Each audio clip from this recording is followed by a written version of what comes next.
Okay, I'll call the Finance Committee meeting to order at 5:02 PM on October 15th, 2025. First item is review of the minutes from yesterday's meetings. I move that we accept the minutes from yesterday's meeting. I'll second. Any discussion? I never got them. Were they emailed out? Yeah. Yep. I sent them out last night. Yep, came out last night. Thank you for doing them so quickly, Jim. I'll just abstain then. This is one meeting. Okay. I had a question, even though I wasn't there. It said, in the middle of it, you said the select board committee convened at 7:29. Yeah, Is that right? yeah, because only Blake We was here when we started, and then Yeah. Trevor showed up. Oh, okay. It was just weird because then your meeting adjourned at 6:51. Oh, Oh, no, it was should that- be 5:29. Oh, I'm terribly sorry. I didn't notice that was a typo. It wasn't even, Okay. but I was like, oh, you got, I thought Okay, we can, had a meeting till like 8 o'clock at night. can I amend my motion then as to the, accept the minutes Yes. as corrected? Okay. Second. All right. Any further discussion? Thank you for catching that. Yeah. I don't know if it's really. Okay, Just we'll the do- obligatory reminder to please speak into the microphone. Oh, I'll second. Thank you all. All right, roll call vote. Jim? James Cambias, aye. Mark? Mark Brennan abstain. Beth Brown abstain. Narnowitz, aye. Julie Chalfin, aye. John Pereski abstain. So that's 303. That passes. Okay. All right, and with that, we are ready for whichever article we had. Article 8. So do we have a motion for Article 8? I'll make a motion to accept Article 8 as written. Do we have a second? Second. All right. Would you like to give us, Christopher, a quick overview of? Yeah, so Article 8 is part of a trio of articles that have to do with the Stillwater Bridge project. So in this case, you know, and actually it'll be easier if I pull up a map here. So give me just one moment. I'm going to share my screen. But essentially, you know, the parcel that we have offered as mitigation to DCR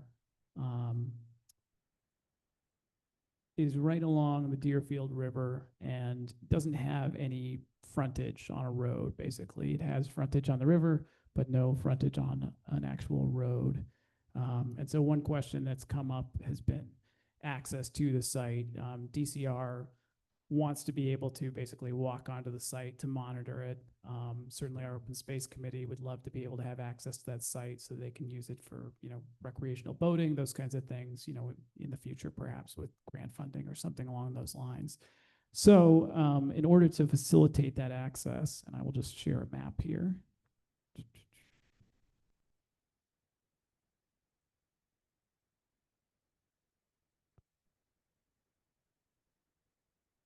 Should be popping up in just a moment.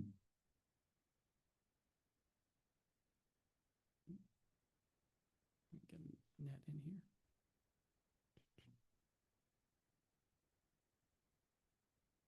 Yeah, so if you see this map here on your screen, you know, essentially the river is kind of over here in this shaded bit at the top. And then the actual mitigation parcel is this area that says land of the inhabitants of the town of Deerfield. And then there's basically the parcel in between the town's parcel and the road is this one here. And it includes a little gravel farm road that actually goes right to a footpath that goes directly to the mitigation parcel, which would be perfect for access. And it seems to be is what people are using for access currently, however, legally. And as what also on that parcel is an easement that the town has for purposes of maintaining a stone dike. You know, we acquired the parcel in the early 1950s.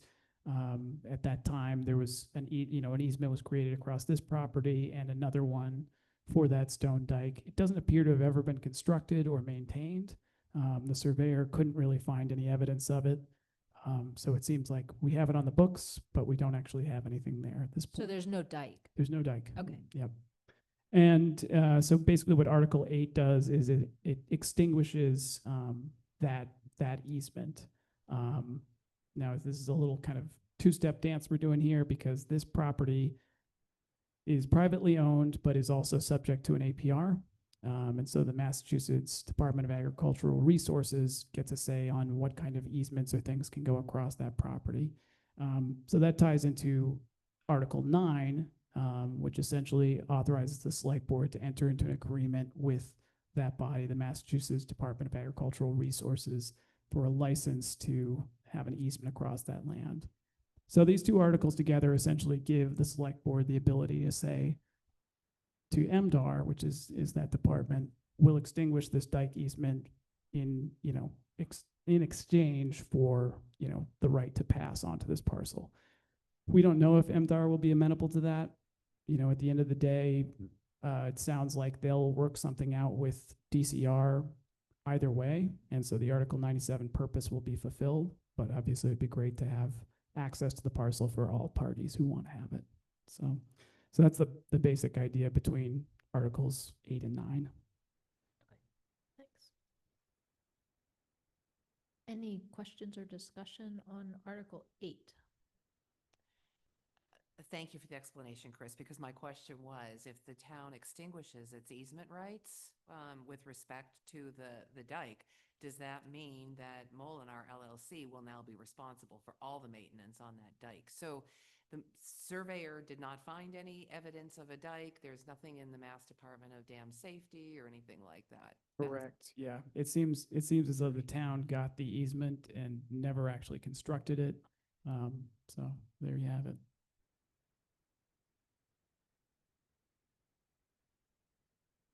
Any other questions? Haven't changed much. I can't see John.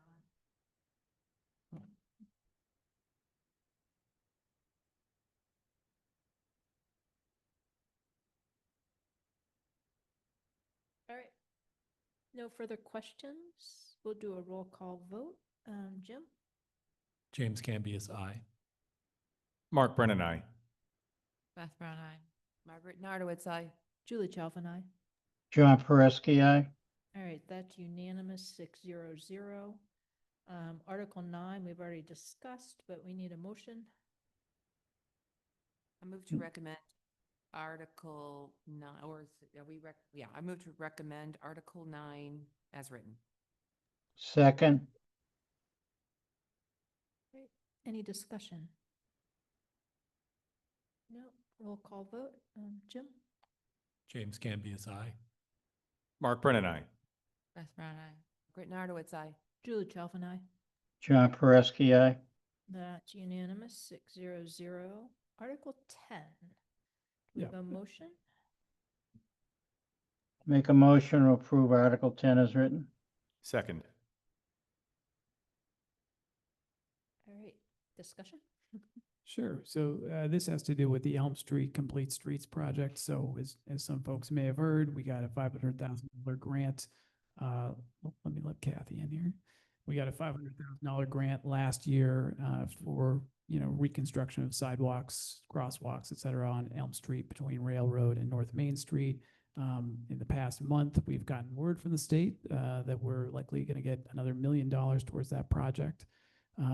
And so what this article does is essentially allow the select board to take easements if necessary, just for temporary construction access purposes for that project.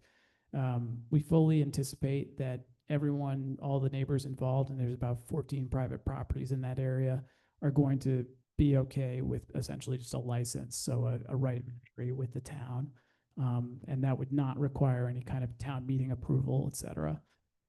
So this article is sort of insurance in case we do have, one property owner for whatever reason pushes back and doesn't want to allow temporary construction access, and the project as designed actually does need that access to move forward.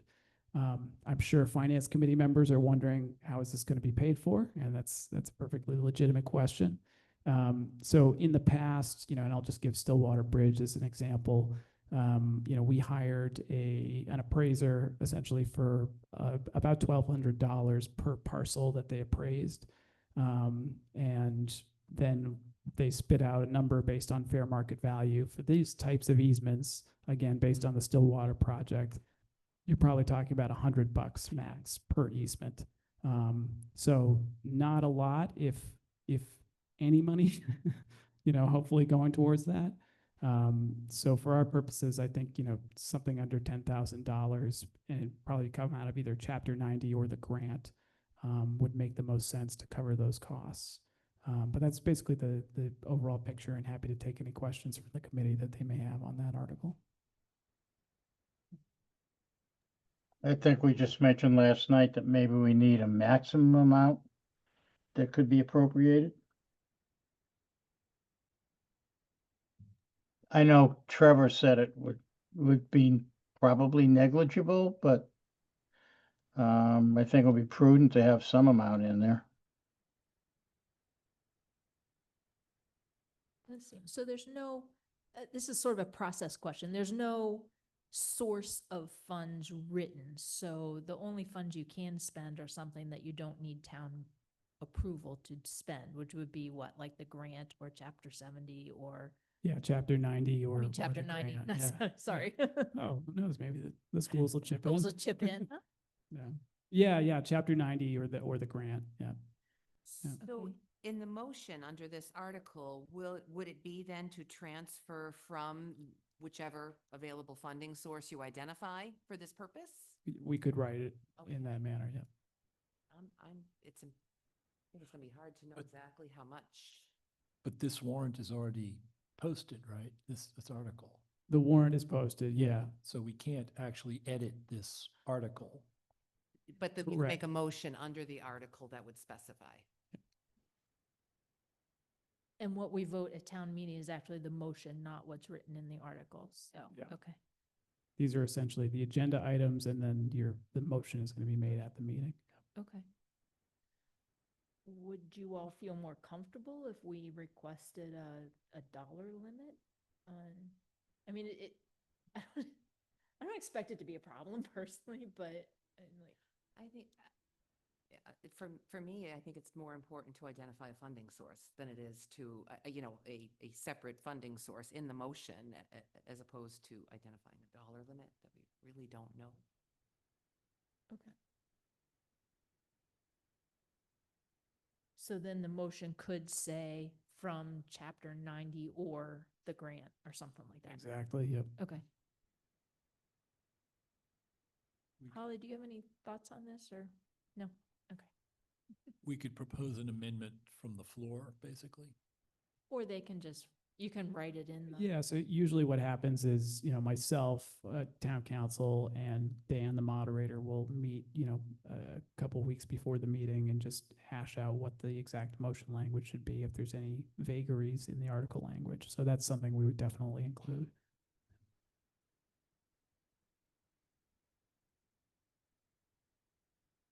Any other discussion or comments? Would anybody like to make I'm not suggesting this, I'm just asking. Would anybody like to make some sort of motion that says requesting that, or are we good with just the discussion we've had? Christopher heard us, we'll move on. Well, we have a motion on the floor, right? We have a motion on the floor that we still need to vote, but there's no language in it that says, please put the source of funding in the motion. I move that to amend John's motion to add to it a request to specify funding sources. Do we have a second for the amendment? Second for the amendment. Any discussion on the amendment? No, we will vote the amendment and then we'll come back and vote the thingy as amended. Roll call vote. Hey, can I have a question? Yep.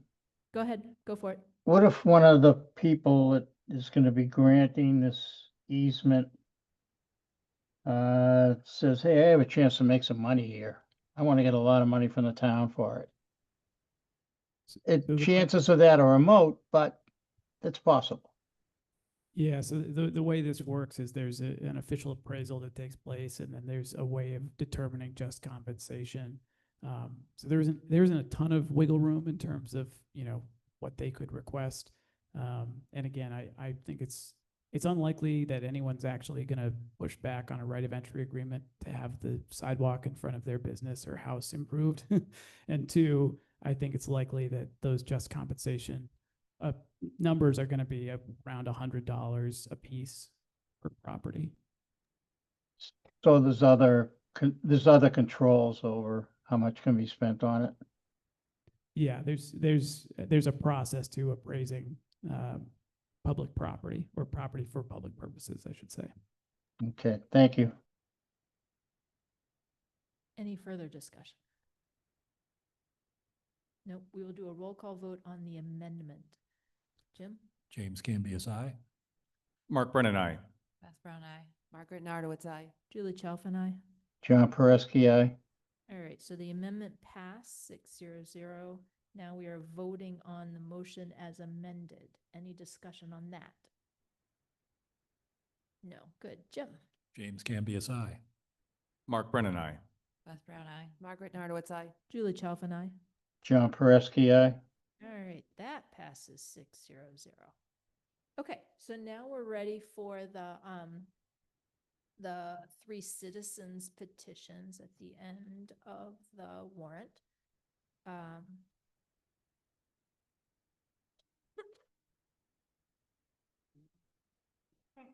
So you have a presentation, right? Are you logged into the meeting? You're not. You can log into the meeting, then we can make Emily a co-host and she can share her slides up there. Yeah.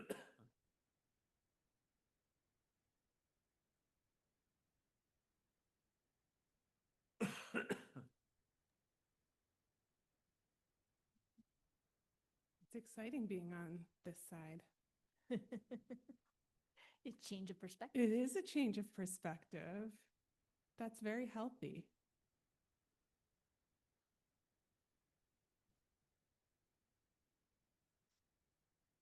Just, can I get is that the correct spelling of your name? No. It's Okay. Emily Gay. Where are you Okay, looking? sorry. All right. So can you give me the correct spelling of your name? Emily, Emily, Gaylord, Gaylord. Okay, thank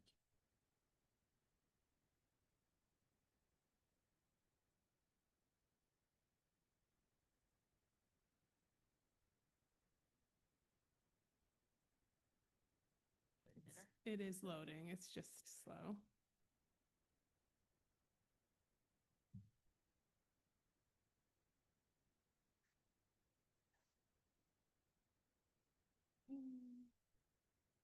Gonna need to turn off or Mute my.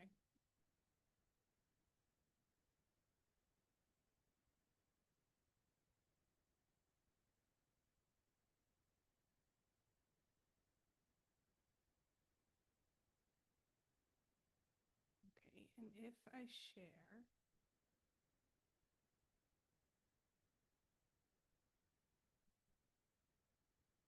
So Emily's here representing the citizens petition. She has a 10-ish minute presentation that gives us an overview of all 3 articles, right? And then we'll go through and discuss each article individually and vote them, is the plan. And let me just mute my computer so that I'm not hearing you twice. And, okay, and it looks like I can't see my notes, so this will be a good test for me too. But that's okay. Because I'm gonna just try to rip through this as quickly as I can, and then I suspect there will be questions. I know there was a lot of questions and perhaps quite a bit of confusion last time, so I'm hoping that I can just kind of anchor us. For those of you who don't know me, my name's Emily Gaylord, and I work in climate. I've worked at the kind of the intersection between affordability, practicality, and climate for over almost 12 years. Before that, I worked for Habitat for Humanity, so I've literally been working with contractors in the built environment with climate at the forefront for quite a long time. And I did want to start with this picture. That is my baby girl, my daughter Rosemary. She's a first grader at DES. And I share that photo not only because I feel morally obligated to leave this world a little bit better for her and millions of other children, but because that yellow strip of paper on her whimsical fairy house is in fact a solar panel. So it is my goal to make this feel as obvious to you as it is to my 6-year-old. And she's so cute, so why not start there? Okay, so very quickly, Climate Leader is a voluntary state designation. This is something you all know, and it helps electrify buildings and vehicles. And the key point for this conversation is it unlocks over $1 million in grant funding. This is one of the only opportunities that I've seen where we have an opportunity to just take a lump sum off of operating costs in a way that really costs us nothing. And I'm going to get into the particulars of that, but I just want to make that very, very clear. This is what can help us control energy costs in an extremely volatile market. So what that breaks down into is $150,000 in technical assistance, that's engineering studies, figuring out the best sites, and then $1 million in project fundings. So this is a way of reducing the costs for things like our schools, our sewer plant, municipal buildings. Oil and gas have become extremely volatile, so this is a way of having more energy independence for our town. A note on gas, and I think that maybe I scrubbed this from my presentation later as an effort to shrink it. Massachusetts has a gas moratorium that Deerfield is subject to, so of the energy fuels that are available, gas being the only one even competitive with electric, is not even an option for us. So I want us to just keep that in our brain. And it does actually make us more competitive with neighboring towns. So I'm spending the most time on specialized energy code because I say the word code and people immediately freak out. And so this is where I want to talk the most. So the specialized energy code ensures that new construction is energy efficient and affordable. It builds long-term energy independence, and it's adopted voluntarily by towns. That's what makes this a little different. Big important point here. This only applies to new construction, not additions and renovations. And this is about 2 homes a year in Deerfield. So we're talking about 2 families who can afford to buy and build in Deerfield who would be subject to this. Otherwise, everybody else is business as usual. There are exemptions. If there's a hardship case, et cetera, there are exemptions. So all of that is built into this as well. So I just want to explain a little bit that, so when we talk about electric, people, I think often we know what we know and we think about our baseboard heating and how expensive that can be. That's not what we're talking about. We're talking about highly efficient buildings that are built to be electric with things like heat pumps, which are extremely affordable. So if you look at this chart, you can see, and I pulled data from a few different sources, just how much more affordable electric is than propane and then oil. And I didn't include gas because it's basically a non-issue in Deerfield. This chart shows, so again, I'm spending the most time on this and I'll breeze through the other ones, I promise. So the cream color is where the base energy code is in Massachusetts. That middle, where you see the most towns, is the stretch energy code. Deerfield adopted that 15 years ago. We've been living with it. You didn't even notice. The specialized energy code you can see are those darker blue sections. And what's really interesting about this is if you pull the data for where the most new construction is being built, it is in those areas, Worcester County, Middlesex County, and certainly in the Valley, you can see where those areas are. So it's not to say correlation equals causation, but it does show that it's not in any way impeding growth in these areas. So like I said, we've had the stretch code for 15 years. Here's the specialized code. And then you can see my cursor, I think. That right-hand cost differential is showing the difference between building to the stretch code versus the specialized code if you were building all electric. So you can see there's virtually no cost differential here. If you were doing gas, yes, there would be an increase in cost. However, even with building with gas, because you have to pre-wire for electric long-term, you're still building efficiently enough that you're recognizing those bill savings. And like I said, it's almost not even worth talking about because we can't build with gas. Yeah. With propane, sure, but I can go back. Propane is still much more costly than building all electric at this point. And in fact, the DOER reports that with incentives, it's about $25,000 cheaper to build all electric at this point. The other thing to note is if in some distant future, even the gas moratorium went away, Massachusetts has made it so anyone who wants to build with gas has to pay for it. They've gotten rid of any subsidies. So it's just become like a very cost prohibitive. And the reason for that is the state has its own legally binding climate goals. And so the state knows that they're not going to reach those climate goals unless communities like ours take action. And so they're heavily incentivizing with the carrot with programs like this. And then there is a little bit of a stick where they're making it harder to build with fossil fuels. Winchester, this is a new data point, which has used over $1.6 million in state grants, has achieved a 26% reduction in municipal energy use. Importantly here is we can do this, we can use the grant for the engineering studies, we can use the grant for that $1 million funding, and then we're allowed to continue to apply for additional funding. So this is like a real opportunity for Deerfield to get access to state funding. Okay, so I'm going to switch to the zero emission vehicle first policy. Again, I think this is one where there is a little bit of confusion. All this policy is saying is when it's practical, consider an EV. If it's not practical, it won't make sense, that's fine. So for example, a police vehicle might make sense to be an EV, and in fact, we have hybrid hybrid vehicles. A dump truck is probably not practical, and the state does not mind. They just want us to consider the option of an EV. So both police and dump trucks are exempt. Yes, so you just have to make the case, and even like a financial case is fine. It just needs to show that it's just, So, I don't think you even need to make the case. It says flat out in it that any vehicle over 8,500 pounds is exempt. yes, And yes, so a dump truck is obviously exempt. obviously. And police is also exempt. Oh, well, That's correct. It goes by the tonnage, and then police vehicles are just straight up exempt. Police vehicles, our EVs, are not zero emission vehicles though. And there actually is a prescribed schedule for how those need to be replaced and what they need to be replaced with.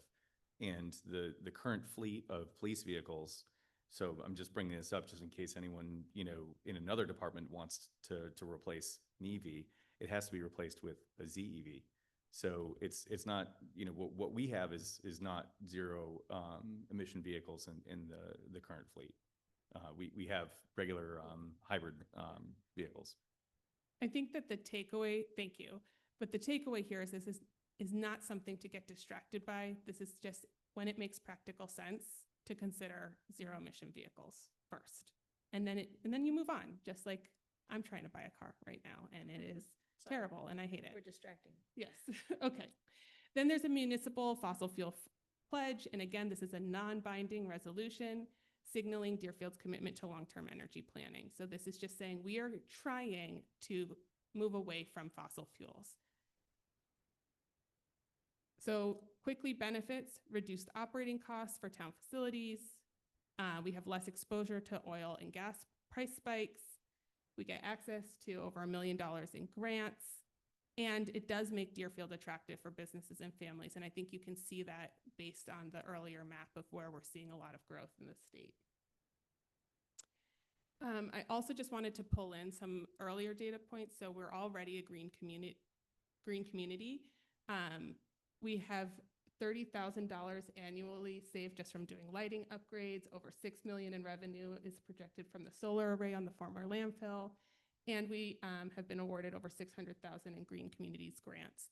And so this is where I just have to do my due diligence that I think whenever we hear climate, we also hear expensive. And actually the market does not show that. That is very old information that is being popularized and socialized right now. But what we're seeing is that the more you take into account these efficiency measures, it's actually the cost benefit analysis is very strong.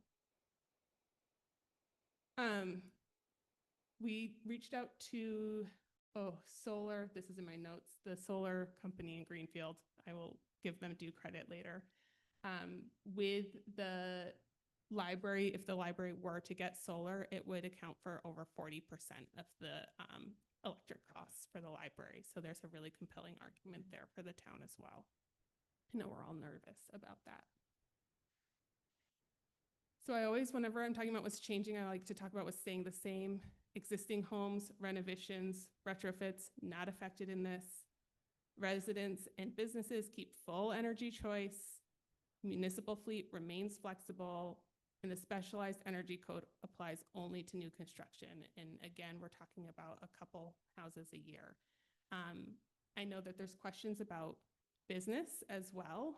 And again, for businesses, what we're seeing is that it is really appealing to businesses to build this way. And we've actually seen it in town with some of the newer businesses because it's less exposure to those volatile oil and gas prices. It aligns with some of these future-ready standards. And in fact, one of the things the state is saying of the people who are adopting this now is that they're early adopters of the specialized energy code. That indicates that it's likely coming regardless, and we have an opportunity to jump on it and get state funding before it goes away. We can see that our neighbors are already doing this. It's a way to stay competitive with them.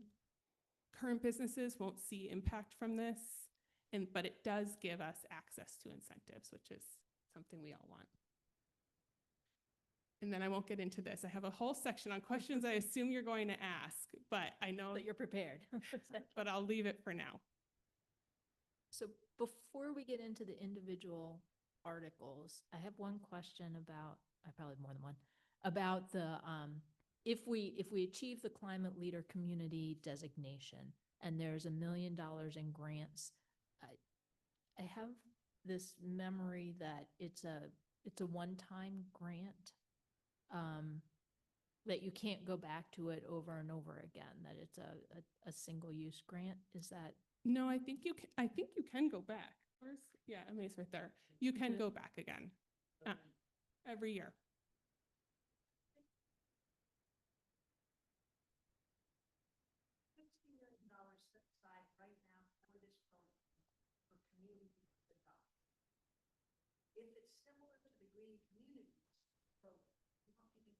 Yeah, Yeah, you need come to up use to the the mic, mic. yeah. because- The green, we received the Green Communities designation in 2010. So we have received grants, I think like six or seven grants during that whole cycle that Green Communities has existed. And we just applied for and received, and it has been implemented for the schools,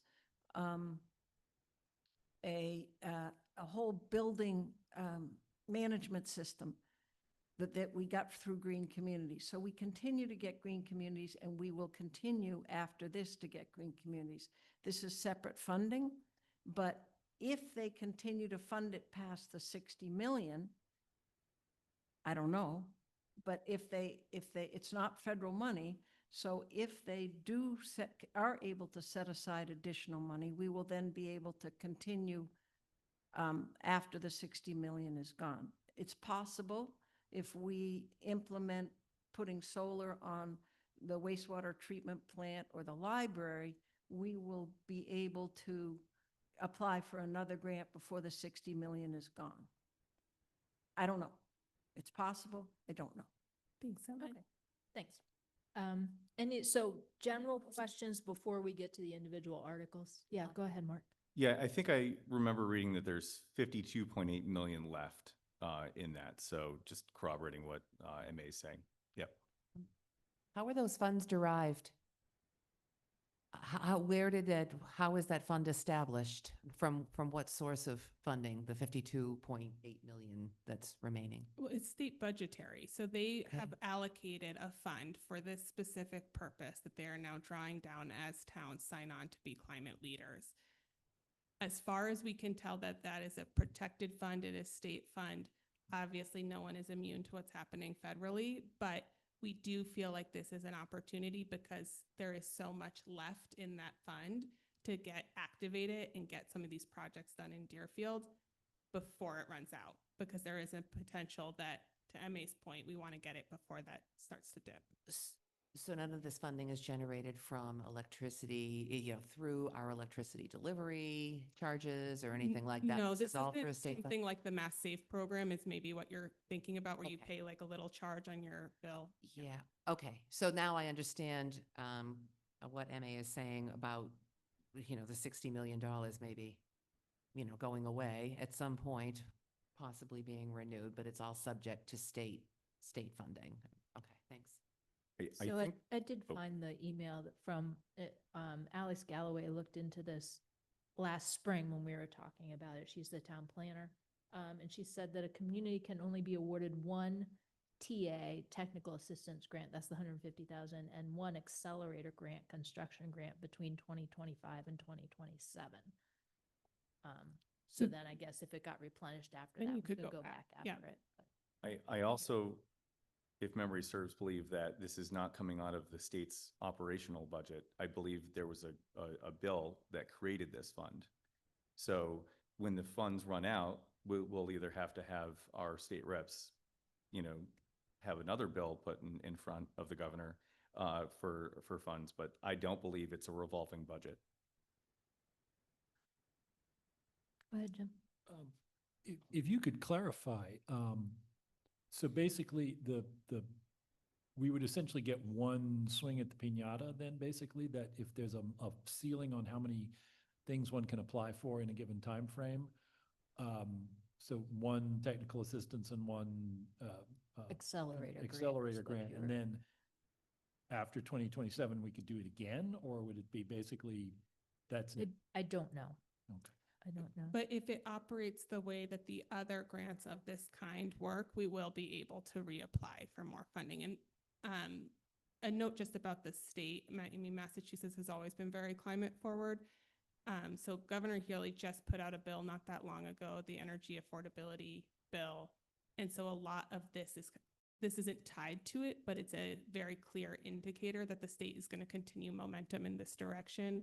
And just yesterday or the day before, she actually had a press conference around energy and affordability in the state. And so what the state is trying to figure out is how to unlock more of these projects.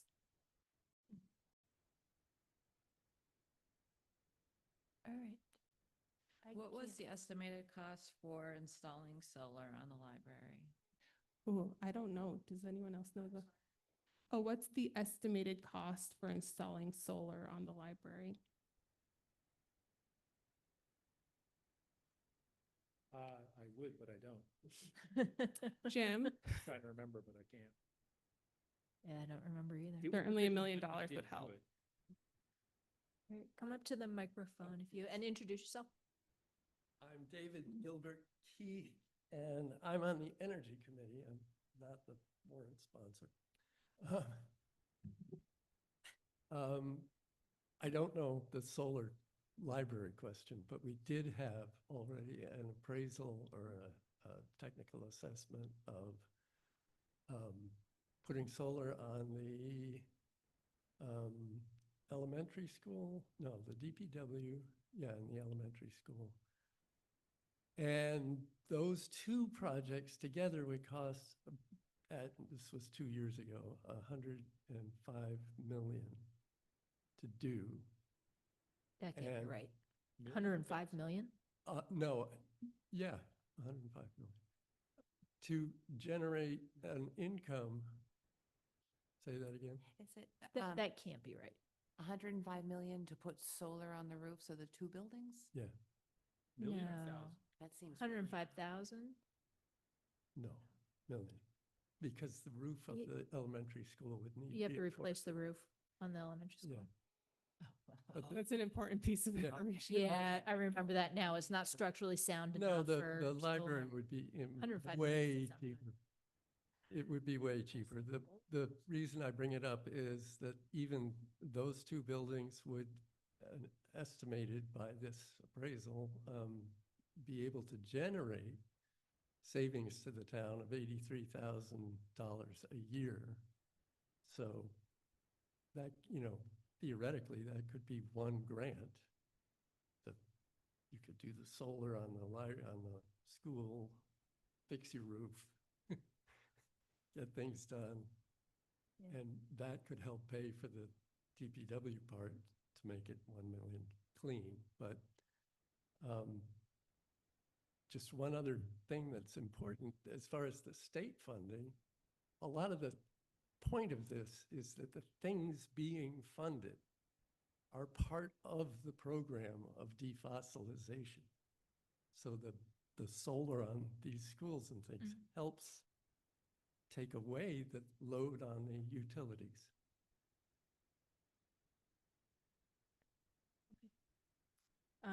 Any other questions or comments before we get into the actual motions? I don't, I Go don't ahead. know if it's, I don't know if it's the individual motion or not, but I'm curious. The towns, you mentioned now the towns that did vote for it. I wonder how many towns did not vote for it and why. Oh, like Um, it came up before the town and they voted it down? Is that your question? Yes. Yeah. Do you have I have no idea. I don't Um, know how many towns it came for and didn't vote for it. I think what we can see is that the towns that are seeing economic growth, this has not been an impediment to that growth. And I think that that is the concern we should be really thinking about is what does this do to our bottom line, which is improves it, and what does it do to growth in our town, which is that it doesn't diminish it. And I think that those are the two critical components of this. Go ahead. It is a little disingenuous to say that because communities in the Route 128 corridor, which are experiencing, tremendous economic growth, are doing this. I don't think it's causing that growth. I think they can afford it because they are growing. Well, I mean, that could be disingenuous too, right? We actually don't know. And this is why earlier I said Well, I mean, causation doesn't, It's one of the fastest growing regions in Well, the state, right? but the reason I said correlation doesn't equal causation, right? But what the point is that I'm trying to make is not that these things mean that that's why growth is happening. The reason I point this out is there was concern that I heard that this was going to make businesses not want to come to Deerfield, that this was going to make people not want to build in Deerfield. And what we're seeing is that that's actually not true, that actually the top two counties with the most residential permits pulled are Worcester County and Middlesex, and those have adopted specialized energy codes. So that was the only point there, is that Yeah, I don't think you can make either point, honestly. Because there's no place to go. There's no towns there that don't have it, so it's, I don't know. It's kind of a moot point. Anyways, this Can I is can I- just general. mention ahead, John. something? Yep. Can I mention something I saw in the Boston Sunday Globe? No, not Very yet. timely Hang and on. set. Hold on to it. Hold on to that thought for a minute. And we're gonna do one other question. We'll come back to you, John. Sorry. Go ahead, Mark. So with respect to the decarbonization resolution, last year we talked about how the town would have to make a commitment to decarbonize by 2050. Are we still going to have to decarbonize municipal buildings like the Deerfield Elementary School under this set of petitions we're looking for? So that pledge is non-binding. So there's no we're going to have to with that pledge. That pledge is we're committed to trying.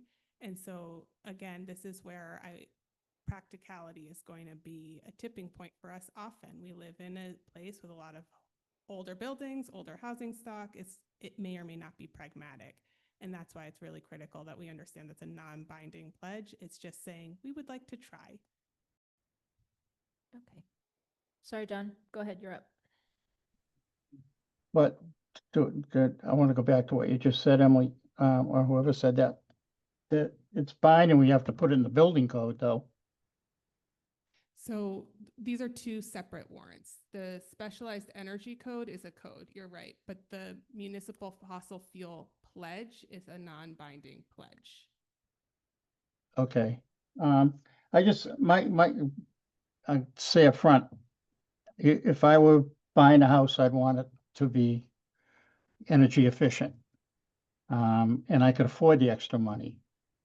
But I'm against it because I think there's a lot of people in the community that may not be able to afford the extra costs of construction. We don't know. But I want to say some things that was in the Boston Sunday Globe that Sam Joslin, the president of the Mass Building Commissioners and Inspectors Association, said, whether it's local regulations or a new energy code or building code standards, each on their own are a great idea. When you start cumulatively, I can't say it, putting it all together, affordable units aren't as affordable as we'd like them to be. In other words, the mandates, the regulations under mandates are causing housing to go up. And I think this is, in this case here, that's what we're doing. We're mandating something that's going to increase the cost of homes. Granted, there may be energy savings later, but that's for the person that can't afford a new house or is having trouble to pay for a new house. That's my concern. So if I may, a couple points. One, we already have the stretch code. So the cost differential between the stretch code and the specialized energy code is $0. just For an electric for an house. electric house. Yeah, what about solar? If you are going to build a new home, all electric is $25,000 cheaper to build, according to the Department of Energy Resources, because of how heavily incentivized it is. And then the operating costs are lower as well. I also want to be clear that, again, we are not talking about someone coming in and buying a starter home in Deerfield. We are talking about someone who is buying land and then building a home in Deerfield. And that is a very different person as someone who bought my house in Deerfield. And that building that house is somebody, I mean, we're talking about a $500,000 entry fee at this point to come into Deerfield and buy land and build a brand new home. So I just want to make sure that we're talking about the same thing, that we are not talking about existing housing stock. Okay, I saw Jim first. How would this dovetail with the accessory dwelling unit measure that we approved a couple of years ago where, you know, would this apply to accessory dwellings? Ooh, accessory dwelling units, would they apply because it's an addition? If it's not attached. Not to- necessarily in addition. But if it's a brand new freestanding structure, then it would. Mark, go ahead. The No. the other comment I want to make is we are doing more building than just 2 custom homes a year. We have 40A and potentially in the future 40B projects that could Mhm. come in. We also have businesses building. Depending on what the nature of the use is for those buildings, electric won't be practical. And then in that case, it's my understanding that they would have to offset, you know, not going all electric with solar panels, right? Yeah, there's a small solar component, a couple pieces there. One, any subsidized housing already has to comply with specialized energy codes. So like senior housing, for example, already needs to comply with this. New businesses like NewPro, for example, built all electric. So it makes sense. It's making economic sense for businesses to go this way. It makes economic sense. And that's where I almost get confused by the resistance to things like this, because it feels to me, and I don't think this is naive because it's my career, like free money that is available for our town to invest, not only in our town, but I do really kind of feel like there's a moral reason too. Yeah. So I don't think it's necessarily free money. I mean, it depends on, I'm going to go back to the commercial building. Depending on the use of the building, it may not be practical to heat. Like if you've got a warehouse where there's doors that are open, you're never going to heat that place with electric heat. It's just not going to happen. Some people that have it are going to need to have propane heaters, and then they're going to have to put solar up to offset it. Going to the affordability, I was looking at a study that was done in May 30th, 2025 by the MBSA. This is a heat pump study that was done for converting elementary schools across the Commonwealth. One of the close ones to us was Hadley to heat pumps. I looked at an older MBSA study to get a sense of the square footage for our elementary school. Our elementary school, I believe, is 61,500 square feet. Looking at Hadley's project or the study for converting them to heat pumps. That was approximately $130 per square foot. And then with incentives, that might be able to go down to $90 per square foot.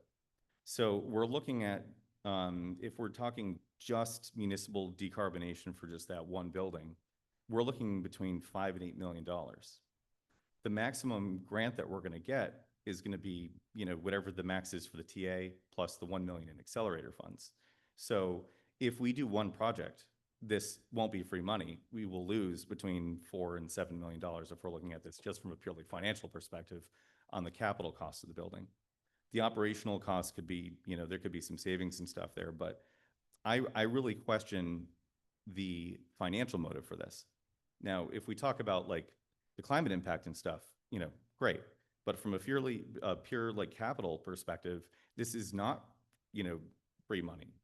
We are committing, whether we disingenuously commit or genuinely commit, it doesn't matter.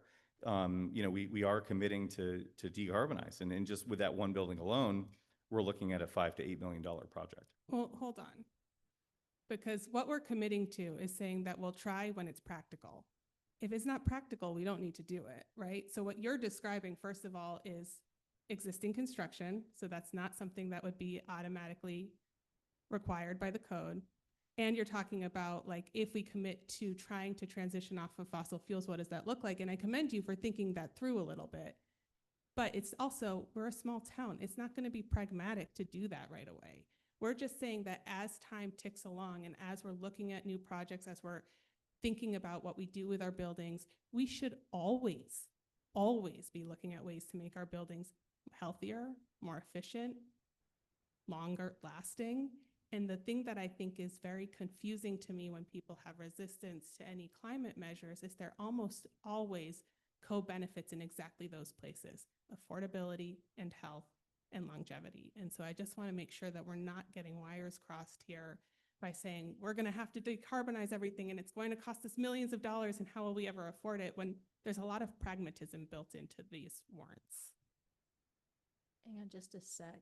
Denise, were you going to say something about the ADUs? Yeah, come up and, I'm sorry about that. Yeah, as far as the accessory dwelling units are concerned, more than likely, I can't imagine any of them being built outside of the center of town. That's on sewer. If I wanted to do it at my house, it would cost probably at least $250,000 to $300,000 to build it, and I would have to have a new septic approved. So that's what, Title V. That's a tune of another $50,000. So we're talking a lot of You're money. going to talk about the rules regarding ADUs and as far as what it. For the ADUs, I mean, I think we can do them in town, but I think the most successful ones would be the ones that are within an existing home. So I don't think that there's going to be a rush to be, building ADUs. So I don't think it's going to be that cost prohibitive. I wanted to see how these gears mesh, so to speak. I wanted to see how these particular gears mesh. Yeah, I don't think it's going to be a big Okay. issue. We're going to move on from that then. Agreed. Go ahead. Margaret, you had your hand up. I did. I had a similar question to Mark, but what I would like to know is if the Energy Committee, you've done a lot of work on this, what ideally would be the project that you'd be looking at for this $1 million? And just to clarify, this is a citizen's petition, not an energy committee. Okay, I'm sorry. No, Yes. that's, I'm sorry. I just need it to be straight. Well, all right, what would the Energy Committee then, what would the Energy Committee have its sights on if it was to get this $1 million grant? What project? Oh, I'm not on the energy committee, but maybe David wants to come up. I would suspect that we would use the feasibility study to determine where the best siting is, but Absolutely, you've got it right. We would use that technical assistance grant. What we've heard so far is the solar on the library is a no-brainer, but we have the sewage treatment plants use a lot of energy, and they could have boosts of solar panels, and then the municipal buildings, and partly an answer over here. we've been installing, or not us, but Frontier and Deerfield Elementary now have been installing mini splits that they're using primarily and almost exclusively as air conditioning for the summer. Those could be integrated to be providing heat during the winters. And the building management systems we're working on, we're hoping eventually with the Green Communities grants to do that. But the transition is not all at once. It can be done in parts. And the regular Green Communities grants still will not cover solar, correct? Correct. Yeah, okay. Thank you. So my memory of the solar for the library is it's under $100,000 for that complete solar installation.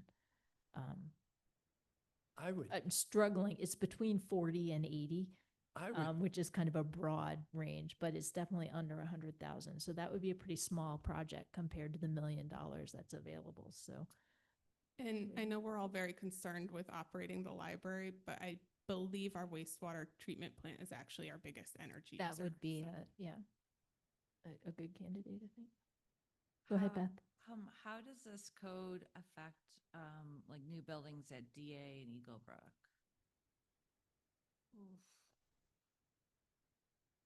I genuinely don't have the answer, but I will get it for you. Sometimes they fall into slightly different laws. We have- Denise can probably answer that. If DA or Eagle Brook were to build a new building, it would have to follow the building code in town, right? Whatever code we apply, or is that true or not? Yeah, I'm please. asking you. If you know off the top of your head. It's 'Cause it's under the being Dover recorded. Act. All the nonprofits are under the Dover Act, so we have limited control over what they do. We are just, I think we just started to look at we did a solar array on Eagle Brook, checking that out. But once again, we have limited authority over that. So I don't know about, I Okay. know Deerfield has DA has a lot of solar already. I don't know. But as far as building the new construction, that's also under the Dover Act as opposed to our own building code, to the state's building code? You know what? I'm not really sure because we haven't been involved in that so far up until this point. So that would be a question for our building commissioner, but I think that they have to, go to, the same standards as any other building. I would think. All right, so we don't have a motion. Are we ready to proceed into item by item, going through the warrant articles? Can I just ask for one piece of clarification on the stretch code? And I am very focused on housing affordability. I know that we're not near our 40B threshold yet. We're still working on that. Does this stretch code, the amended stretch code, what are the primary differences between the stretch code that we've adopted for green communities and this expanded stretch code? And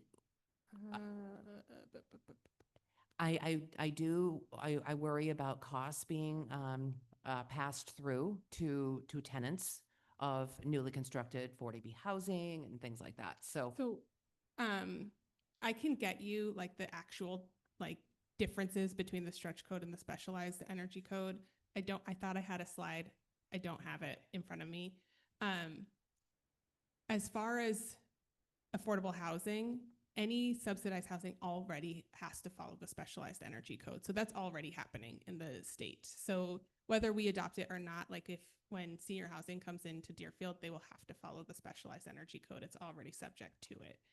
As far as, and again, this is where it's interesting about passing the costs on. It's actually going to be more affordable and healthier for folks to live in these buildings if they are built to these energy standards. And that's why I also caution us away from thinking about our own energy bills and our own electric bills.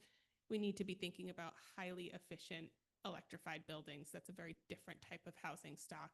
And in fact, the other thing that the state is investing in right now is something called the Energy Saver Home Loan Program, which is to actually braid affordability and efficiency and climate measures together but making it more accessible. And so if you're interested in how to make these things, and if you're in the housing area, I'm happy to talk to you about that. But it's actually lowering your energy burden and your costs associated.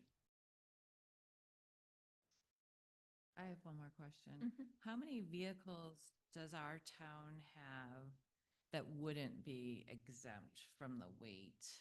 Like there's school Not trucks, very many, but not very many. I don't, does anybody know? Do you know, Mark? Yeah, so in terms of buildings, I believe the school only has one or two. DPW actually has a fairly decent sized fleet of vehicles that are under this weight limit. So they have like a bunch of pickup trucks and things. So those would have to be switched over. We have some of the SCEMS vehicles that are non-exempt. Those are already electric though, many of them. I believe we just got some, weren't they not the Interceptor vehicles, but we just purchased some. But Yeah, are they there's- hybrid or are they? They're hybrids. No, Those, Gems was supposed to buy an all-electric. yeah, those are all electric. Yeah. So they're already done. Okay. And then, in terms of other vehicles, we're looking at, police and fire, which are Which are exempt. exempt. And I just want to correct, you said have to, and we don't have to. It is that we need to consider it first. And so if it is cost prohibitive, then it is no longer practical. And so then we are no longer having to move forward.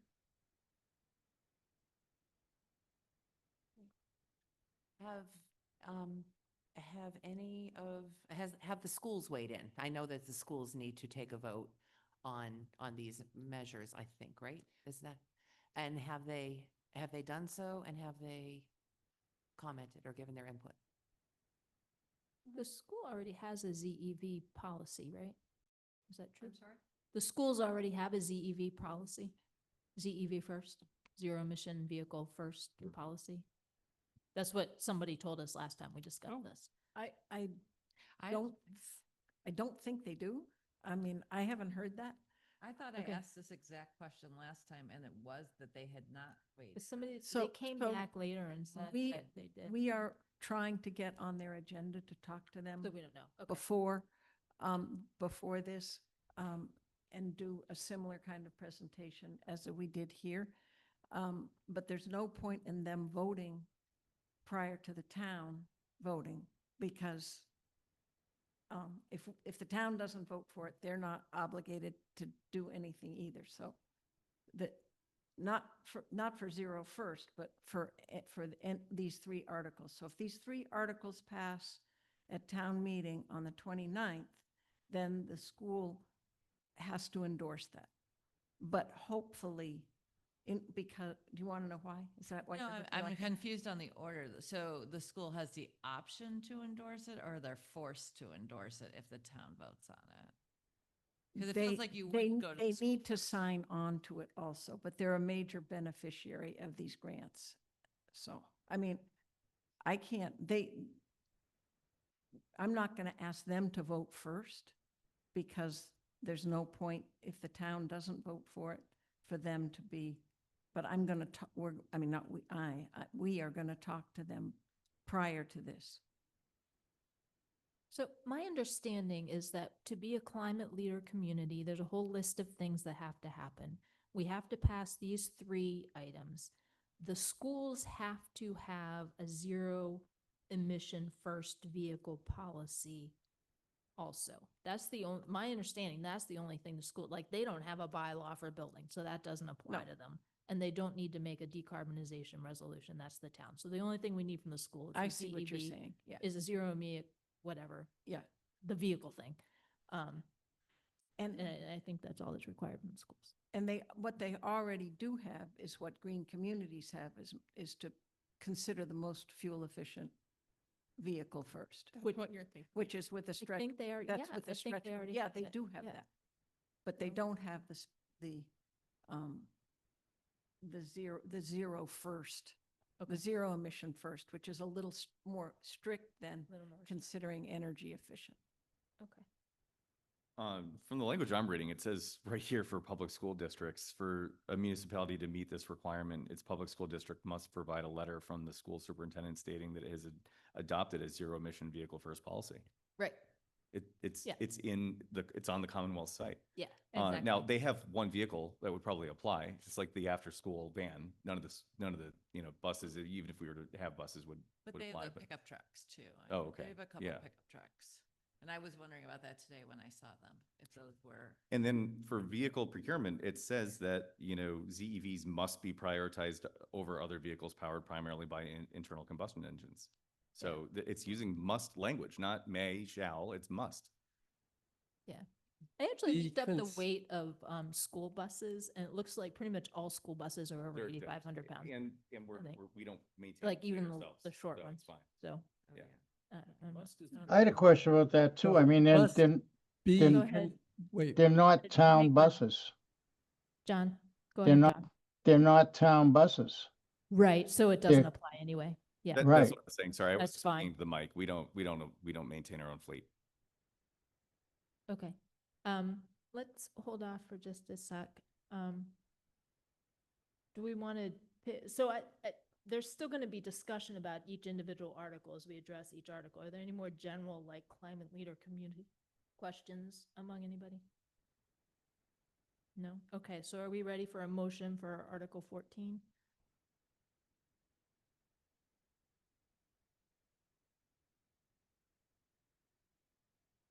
I move that we recommend Article 14. All right. I'll second. Have a second. Great. Okay. So questions or discussions on Article 14? Anybody? Which is the stretch energy code? No, the Specialized. specialized energy. energy I read the first line instead of the second line, the one we're replacing. So I'll ask a couple questions. One is very minor.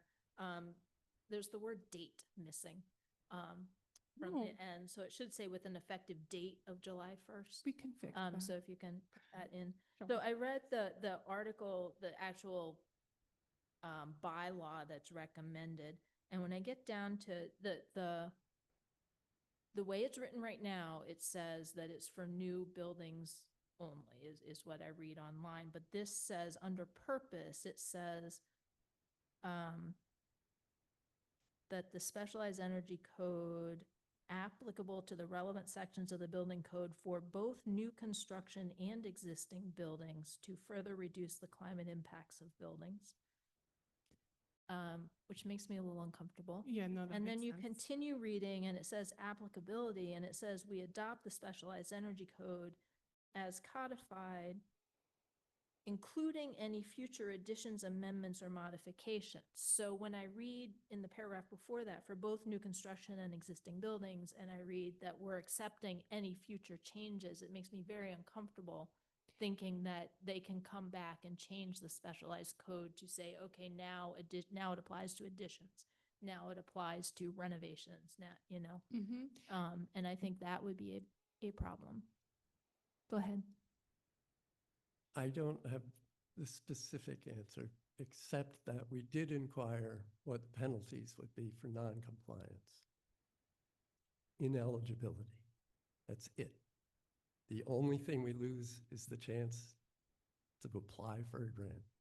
So if in fact we don't like how things are going, we can, the authentic way to do it, the proper way to do it is to go back to town meeting and back out of the commitment. But if we fail to do it, there's no penalty to the town. We only lose what we could have gained. But one point of clarification, one so point. I haven't seen the actual warrant articles yet, This is, okay, yeah, so, this is the bylaw that would be so, included. thank you. But- So I think my question for my fellow citizens is, the actual state recommendation is just new construction, and it sounds like the way the bylaw is worded makes it implies that it's renovations, additions included. And so are we comfortable? Like it should just be new construction, right? It really should. So it sounds like it's an error in the way the bylaw was written, not.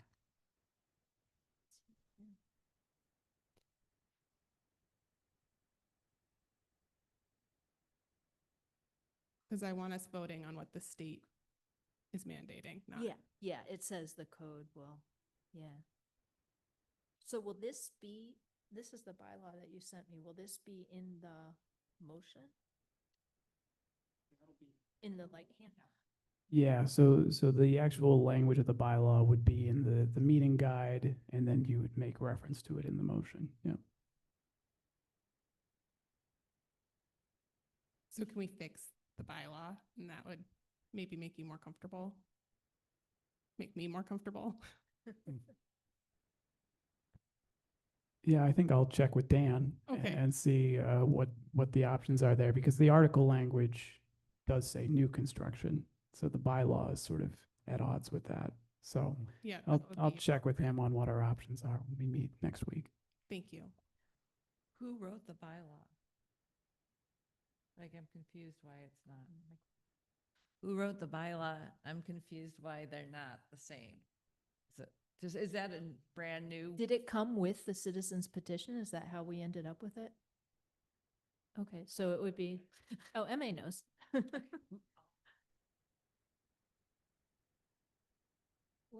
When we first did this, a year ago, we consulted with Ashfield, who had already passed this, and they had run it by their lawyer, so we used the same language. I can't, I obviously am a little embarrassed that I did not read it as carefully as you did, and see that. Well, I got to come to it with new eyes. And so, but I think, I can't imagine that, I mean, so long as we change it before town meeting, we can take that out. The other thing that I would, Do you know how, I guess it's a question for Dan or Yeah, the yeah. town council, because it's the citizens petition and people signed the petition saying, this is what I want in there. So can we make, and like a friendly amendment, like a word missing, I feel like is probably fine, but something that somehow, I don't know. Was the bylaw circulated with the petition itself? So folks who signed the petition had. it was, on the petition, it said it's available to read at town hall. Yeah, Okay, I think that's that's going to something be a we don't question for Dan. So the other question, the other thing that you said you were uncomfortable with was the part about the amendments to the to the building codes. And what the building codes, all building codes are amended every 3 to 5 years. And the way the stretch code and the specialized code are designed is that they stay ahead of the base code. And so everything shifts down and has been, so there've been, to the stretch code, there've been lots of amendments since we adopted it 18 years ago, which have made it more stringent. Just for that, during that process. And the specialized code is part of that sequence. So yes, it will be amended and it may become more stringent, but just the same way that the stretch code does. The And can I other, make one more comment? who Bill- said that? I You did, said that? yeah. Oh, okay. The purchasing of vehicles, Okay, we're not talking about vehicles right now. Hold that comment until Okay, we get to the vehicle. okay, So I'm being really nitpicky, but Please. apologize. So in in this same bylaw, you get down, so you corrected it at the beginning with an effective date of July 1st. yes. In the body of it, it still says January 1st, so that needs to be changed to July. I'll give you the thing. And then the next section says the town of Deerfield seeking to ensure that construction within its boundaries is designed and built above the energy efficiency requirements of 225 CMR 22 and 23 and including appendices. That above word also, More than? yeah, exactly. It says, it feels to me like it should say built to the requirements of, or built in accordance with requirements of, built above the requirements. Sounds like or to meet the requirements. Yeah, so, but I'm being nitpicky, so. I'm not, I mean, I only speak for myself. I haven't consulted anybody else. But I'm not opposed at all or committed to your question Exact or word. the, you know, I Yeah. understand your questions. And we would certainly be willing to talk to whoever is necessary to make Mhm. those changes or to understand them better or understand the language better. Other questions or discussions on on this article? Yeah, just a discussion point. So I appreciate what the spirit of this is trying to do. I don't think that this particular bylaw is a one size fits all. Mainly, my main concern is around, what we do with new commercial buildings. So I intend to vote no. I'm against another government mandate. Yeah. I actually live in an all-electric house with geothermal heat. And but I don't, I personally, and it's just my opinion, don't believe that all-electric is the way to go. I think that things like the mini splits are fantastic. They work really well at providing air conditioning. They work really well in the shoulder seasons, like in the fall and the spring. In the dead of winter, they don't work all that well. They're not all that energy efficient. I think that there's more and more demand on the electric grid, and so the grid has got to be upgraded in order to support all of these electric vehicles and all of these houses. So I don't support mandating electrification of everything, so I actually don't support this either. Can I just clarify that this is Of course. coupled with renewables, right? So it's not, Mhm. that energy burden is shared. And Except it's not. If you build an all-electric house, there's no mandate to put solar on it, I mean, right? The solar mandate is only if you build a house that is, whatever, fossil fuel. I think it would be, fair. It would be pretty shocking to not do it, given the incentives and everything available to not pursue the lowest cost efficient home possible. Yeah. And I guess my pushback when we talk about mandates, like we all get in our car and we put a seatbelt on, right? Like we are confronted with mandates all the time that keep us safer and healthier. And I guess we just have an opportunity to decide if we want Deerfield to be safer and healthier long-term. And I know you're the finance committee, and so I try really hard to think about pragmatism and finance. And this is one of the surest ways to reduce our operating costs. And there's, I just feel like we are being short-sighted when we're not thinking that way. Yeah. I don't know. If it were a perfect idea, then they wouldn't be bribing us to take it, but. Yeah, why don't we call the question? Okay. Second. And then we are voting on whether to call the question. All those in, we have to do a, roll call vote. James Cambias, aye. Mark Brennan, aye. Beth Brown, aye. Margaret Nardowitz, no. Julie Chalfin, aye. John Perezki, aye. Okay. All right. So we are calling the vote. So it is, we are voting on the motion, which is, to recommend Article 14. And I don't think we can't have any more discussions, so we'll do a roll call vote. Jim? James Cambias, nay. Mark Brennan, nay. Beth Brown, abstain. Margaret Nardowitz, nay. Julie Chalfant, no. John Perezki, no. All right, that does not pass 501. Article 15, we may like to make a motion for Article 15. What was that count again? I'm sorry. 501. Oh, 051. Oh my goodness. Yes, 051. Can't count. I move to recommend the Article 15. Second, for the purposes of discussion. All right. Any discussion on this one? Yep. Go ahead, Margaret.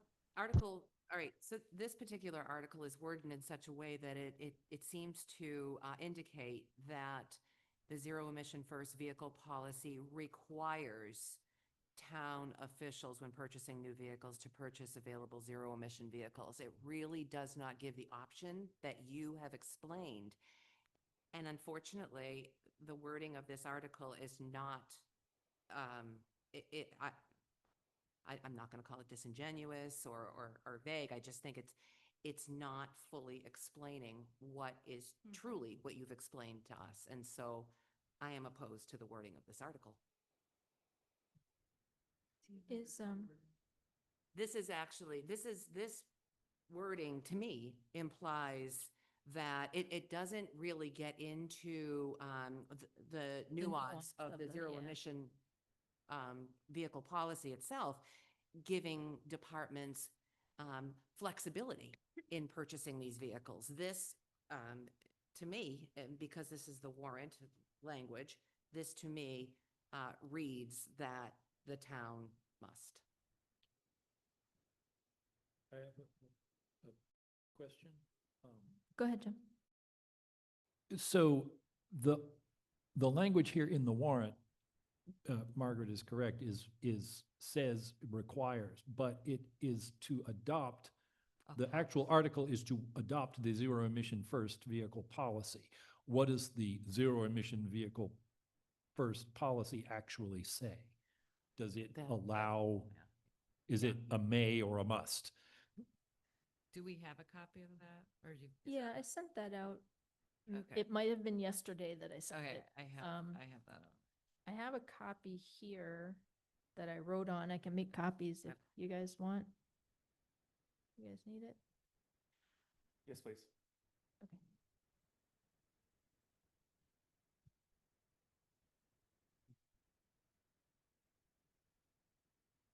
It was in, yeah, I don't know if you have your email. It was in yesterday's email. Wait, today, yeah, yesterday's. There was like 4 documents Oh, together. I got it. Okay. I found it. Julie, we found it.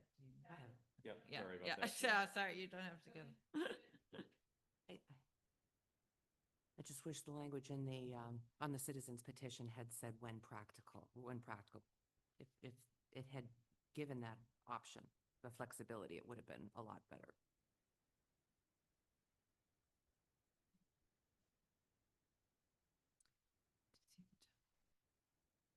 So it It says, says right in the first paragraph. Yeah, the warrant. yeah, it says the same thing there, but when you get down to the actual policy, it says all vehicles shall be replaced following the electric first hierarchy indicated by the policy. And the hierarchy is 1, battery electric vehicle, 2, plug-in hybrid, 3, hybrid electric, 4, standard vehicle. Vehicles shall be replaced when they're no longer operable and will not be recycled from one municipal department to another unless the recycled replacement is more efficient than the vehicle it's replacing.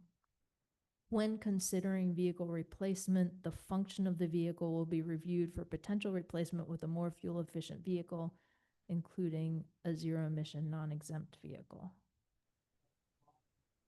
And if I may, I'd just like to point out that for DPW, we do recycle vehicles, so this could potentially be a problem. We start off at the DPW first and then rotate that to the transfer station. So if we have a gas vehicle that is normally on the schedule to be transferred to the transfer station, we won't be able to do that. Exactly. Do you think it would? It says within the same department. So is the transfer station? Well, then we get within into semantics there. I- Yeah, are they different departments? I don't know. Maybe they are. Yeah, they have the same superintendent, so. sure. Yeah, they're both Department of Public Works. Okay. Different ahead. budgets. What's that? They have different budgets. Yeah, but they're on the same department. That You gotta- helps determine whether it's separate. Yeah.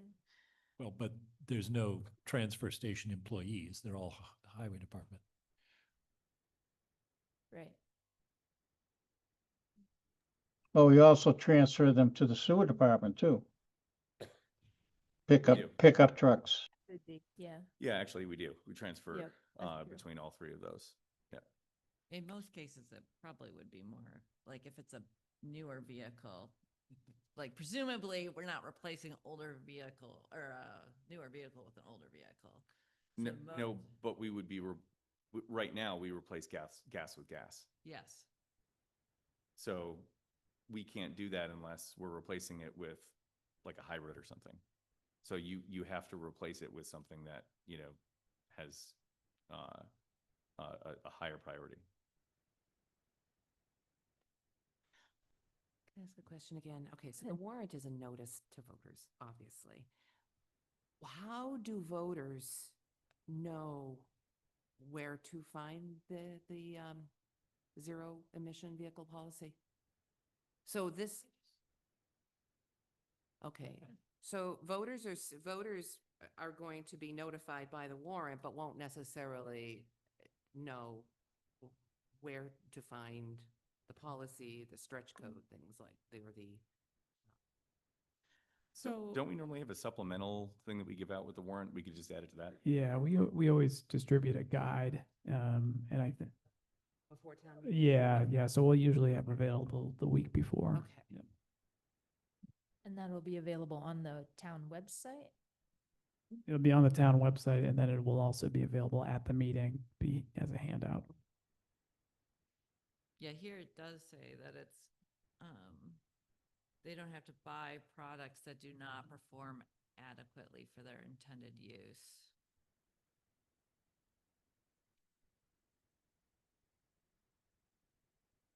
I support this one. I think there's enough, it's, the nuances there that allows you to function properly. Yeah, because And it doesn't say anything in it about like, somebody else can change the rules on you either. It's like, this is our policy, we do it. It's, whatever, but. And who is the enforcing authority with this? Is this just something when a vehicle, when a department goes for a new vehicle, who is going to be doing the oversight to assure that Well, they've done their due diligence? I think it's adopting this policy as part of the package for qualifying for the energy right, meter. so this is Right. where status. the state would want to ensure we're in compliance, right? So if we adopt this, if we want to be climate leader, when we apply for grants, there's probably some level of documentation to say, yes, we've done these things. But is there going to be some governing body that's sitting in town hall making sure that this is happening? No, we just want to make sure that we are getting access to the funding that's available. If we're going to be compliant with this, we actually do need to have what the Commonwealth refers to as a chief executive officer of the city or town. And then there also needs to be one for the school districts. I don't think it's a problem, but like just for completeness. But for- like the for same who's way that we asking. have oversight excuse of me. your budget. So yes, so for what we need to do, that person or whatever committee they're on would need to make sure that they're within compliance if we're going through going for a grant. So I think I'm actually fine with this one as well. Even though, you know, there's that wrinkle with DPW, it's, you know, one vehicle every 5 years. So for the rest of the new purchases that we're making, I think that this will be fine. And we're already putting infrastructure, like we did the same for SCEMS already. We already have charging stations. So I think if So we, if we bought, like if all the rest of the pickup trucks that we buy for Public Works are electric, we'll have to install chargers at the Yeah. DPW building. so right? we spend approximately $14,000, I think, for SCEMS to put the chargers in. I don't think it'll be like a huge deal. We could potentially, you know, use a grant for that. But, you know, if we needed to get F-150 Lightnings, you know, we could do it if we had to, yeah. Or Okay, Cybertrucks. I don't know if those are practical, but yeah. And electric vehicle chargers for Public Works, police, Police won't need them. okay, Police is exempt, yeah. okay. And for Public Works, they have vehicle chargers there as well for? No, we would need for to buy them for, pickups? we would need I'm to buy them sorry, for Public Works. Sorry, yeah, okay. Most likely, you know, we would need to have, Yeah. you know, some at the DPW garage and then probably at the treatment Sewer, facility. maybe at the. Yeah. wastewater treatment. So I have read online that police vehicles are exempt. I would be happier if it actually said that in here. So in the document, it says exempt vehicles, it has a list. It says includes off-road vehicles, motorcycles, heavy-duty vehicles with a manufacturer's gross vehicle weight rating of more than 8,500 pounds. Examples include fire engines, ambulances, and some public works. I'd be happier if it said the policy includes police vehicles, off-road vehicles, motorcycles, and whatever, but I think we have the coverage from the description. Yeah, because the chief has multiple times talked to us about how it's not possible to have a fully electric vehicle for the police. They don't have the range yet. Right, Yeah. they definitely need the hybrid. Yeah, And so that would fall into not being able to complete whatever. it's- Complete your function that you need, Yeah. yeah, okay, Functional. So I think they're exempt by that. okay.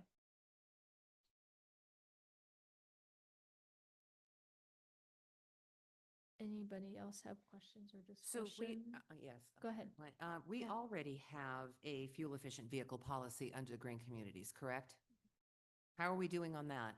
Have we been, yeah, we've managed, well, okay. Yeah, yeah. Nice. Okay.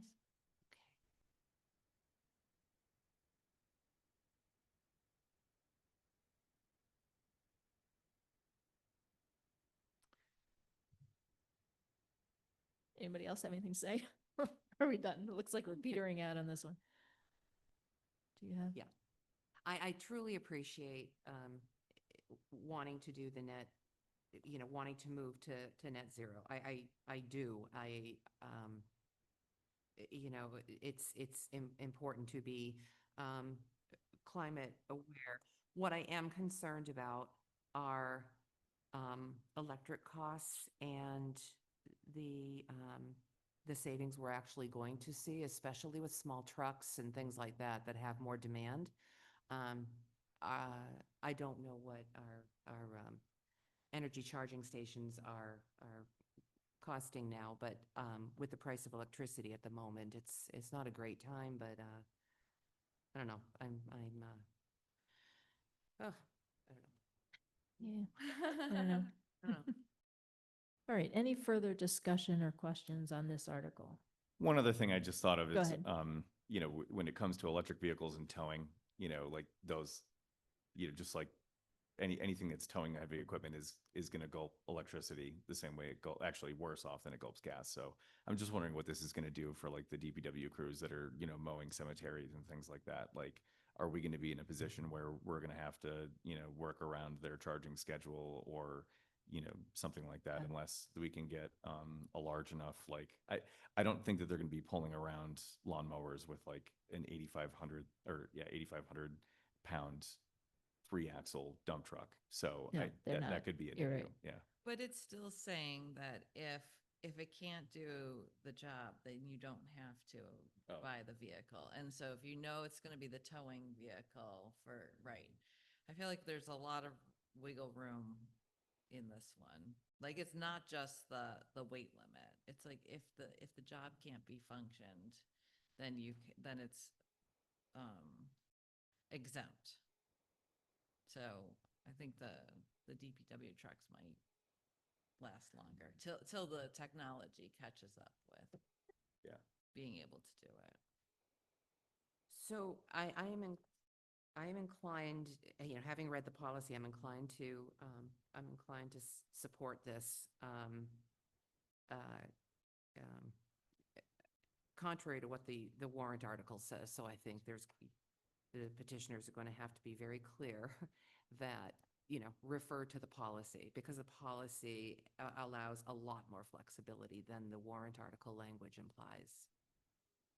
So would it be possible to make a friendly amendment on the floor of town meeting to change that word from requires to, or add, you know, Or add when and possible or something, just so we can come up with a proper word.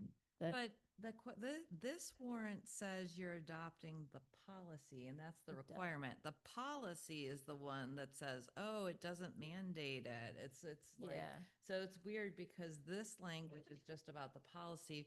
It's like you need this line that says, it doesn't mandate the procurement of products that do not perform adequately for their intended use. Like that needs to be where, if you want support, where people can read it, because it's kind of buried in the policy. But we are implicitly getting that language. We're So getting- we'll if be, we don't need the amendment for us to comply. Right. Yeah. No, exactly. We don't need the amendment to comply, but I think the confusion is that this seems requiring this policy. It's the policy actually has the loophole, whatever in it. Yeah, I think the town is bound to presenting the citizen petition language as it was submitted. So I Mhm. don't think there can be an amendment. However, there can be a real good Explanation. real good explanation. so there can be an amendment on the floor of the yeah. town meeting, though. Yes. Like Yes. during town meeting, there could be an amendment. If we wanted to. Yeah. All right, which has nothing to do with what we're talking about right now, so. Yeah, not our. We'll circumstance. move on Yeah, instead yeah, of dragging exactly. this out No, further. it's- yeah. Any more discussion on this one? Any other questions or comments? Doesn't sound like it. Okay, roll call vote. You know what? We're gonna start in the other direction. John, you have to go first, John Pereski, aye. right? Julie Chalfin, aye. Margaret Nardowitz, aye. Beth Brown, aye. Mark Brennan, aye. James Gambias, aye. Oh, I didn't have to count after all. I was busy like writing down 6-0-0. That. Did you have them in the right order? All righty. Article 16. Would anybody like to make a motion for Article 16? I move to recommend Article 16 as presented. Second, Any discussion or questions? I supported this back in the spring when this Yep. first came, and I Did. continue, yes, and I continue to support this because I think this is just setting goals. This is non-binding, and I think that my feeling is that this is good to have in the forefront so that the town continues to pay attention to the needs of reducing its footprint. So I totally support reducing the footprint. I am, like I said earlier, I am not convinced that 0 is the right place to be. And by 2050 is what, 25 years away. So maybe by then things will have changed. But if we were to do this in the next 10 years, it would be really expensive to convert all of the buildings we have in town to non-fossil fuel heat. And all this goes, but like all those dump trucks we were just talking about, would Aren't be, exempt. yeah, I don't know. need some wiggle room. I don't like that it's like, it sounds, non-committal. Like Would you that. prefer a mandate? No, I'm just saying it's weird to vote on something that's not fully committing to something. Like for me, it just seems like the disingenuine feels. Yeah, But well, it feels weird to vote on aspirational. Yeah, I mean, okay, this is sort of nerd wrestling here, but we're eliminating all on-site burning of fossil fuels. So we can still use electricity that's generated by burning fossil fuels, which means we're still burning fossil fuels. We're just doing it somewhere else. yeah, do what we can, right? So. Anybody? I don't have even a- know if I want to like get into the. Yeah, I don't really want to, let's Okay. not go down that road. Any other comments or discussion? Yeah, so, we're looking at probably about in 2025 $90 a square foot, for all the square footage of the buildings that we would need to convert. Just, everyone knows, I'm Yeah. not sure what our total square footage is, in all the buildings, but that's a lot of things to convert. So, if it's aspirational or whatever, like, I don't know, this seems, weird for me to say, since it's not, it doesn't have any teeth, let's do it. I don't know if I like that, but, yeah. If we were to actually aspire to do this, we're looking at somewhere between $90 and $130 a square foot to convert. Yeah, who knows what's gonna happen in the next 25 years, right? Yeah. Anybody have any specific questions or comments? Go ahead. When you're, applying for the grant, how do you say that you're committed to this? If it's like, we thought about it, we talked about it at a meeting, like, how is this documented that you're? I mean, it's a this? documented and public pledge, right? So it would be written down. It's us and voting. It's us voting for it and putting it out. And I have to say, it's a little bizarre to be like, this one isn't mandated enough, but the other one's too much of a mandate. And so it's just a little bit of a, like, I don't know. I think that when we think about 25 years, please understand that the last 25 years, the energy transition has been catalytic. And so when we're thinking about the next 25 years, Who knows? we should really be thinking about, we cannot even imagine what's going to happen. I mean, you have to think the last 10 years, it was like we went from the oil lamp to electricity in 10 years, basically. And now we're going to see that exponentially transform. And so the reality is, these are finite resources. They're not going to be around for that much longer. Coal is not going to make a comeback, right? So I think that this is just trying to figure out and committing to the fact that we are going to have to pursue other options because, like I said, no one's installing oil right now. It's too expensive. Gas is becoming cost prohibitive, and there's a moratorium. I guess you could do propane. There have been a couple, there's at least one oil. Doesn't matter. I'm going down a rabbit hole. So there's one more. I think there's 7 steps to become a climate leader community. Some of them we already have in place. We have a committee. There's a couple others that we already have in place. These 3, if they pass, will be 3. There's one more step that has to happen. We have to write a plan in order to achieve municipal decarbonization by 2050, right? There has to be a plan written, a roadmap. Yeah, there has to be a roadmap written. So what I'm that step, asking for. that's, Yes, yeah, okay. there's one more step that has to happen after this happens. My understanding is a while back, we applied for a grant to write that plan, and we were told that they would not give us the grant to write the plan until we adopted these 3 articles. So if the town decides to adopt these 3 articles, then there's an opportunity for us, and maybe that 150,000 grant could be used partially to make Except for this you can't plan. get that grant until you have your. Oh, good point. Yeah, You I don't need a know. different grant. need a different grant. So anyways.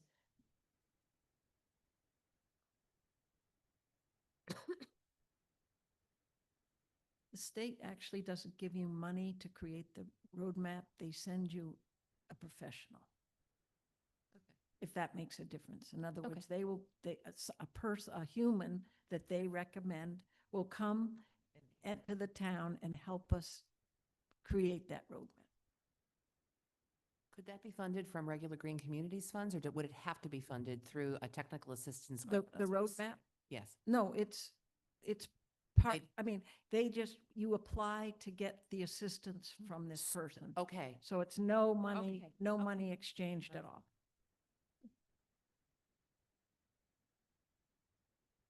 All right. Further discussion on Article 16? Questions or comments? No. I guess we're ready for a roll call vote.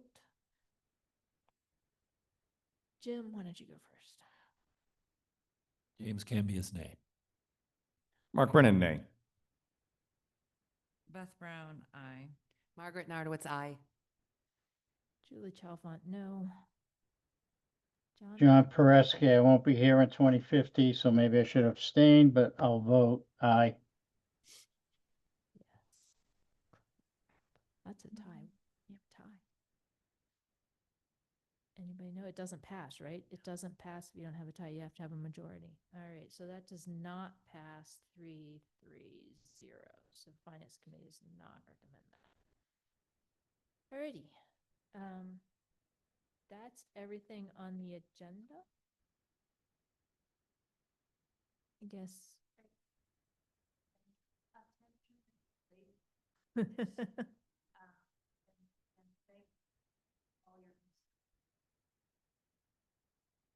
Yeah, thank you for coming chatting with It was a really fun. long 10 minutes. I'm sorry. Thank you. No, the presentation part was 10 minutes. That was good. And then we Yeah. can ramble on forever. We have to ask a lot of questions to Yeah. understand. So the bylaw and the policy will be up on the website soon? Already? We can get them up there very soon. Yeah.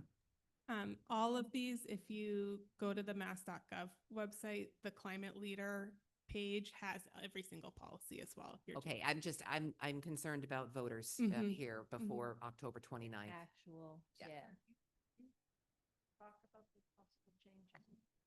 Yeah, I think what I'll do, I'm gonna talk to Dan and Lisa early next week and then we can, yeah, we'll do. Yep. Thank you. Do we need a motion to adjourn? I move that we adjourn. Second. Roll call vote, Jim? James Cambias, aye. Mark Brennan, aye. Margaret Nardowitz, aye. Brown eye. Julie Chopin, aye. John Pereski, aye. All right, 6:48 PM. It's No more meetings scheduled, right? No more meetings scheduled. We will see you at town meeting. Should we post one 15 minutes before, just in case? Oh, you know what? I'm gonna write up all of our discussion and then reach out to everybody. We're gonna do a quick, like 15-minute virtual only meeting to approve whatever summary I make to make sure everybody agrees with that. So I'll reach out to everybody by email to schedule a time to do that. I was gonna make a copy of this and give it to MA. She left. All right.